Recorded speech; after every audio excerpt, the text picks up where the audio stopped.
Hey y'all, hey. I hope everyone is having an amazing day. It is Sunday, January 5th, and yesterday I did that walk, so I need to make sure I rest. So today I'm resting, not leaving the house. But there's a snowstorm coming, and so I salted my steps, and what I'm going to do is do a workout video of getting the steps in.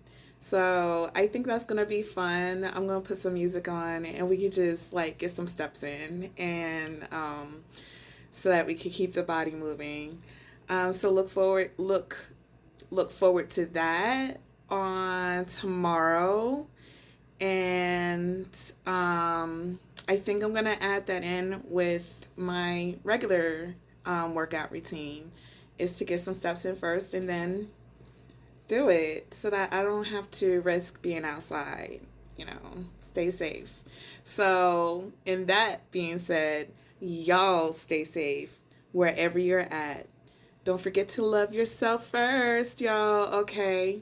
Peace.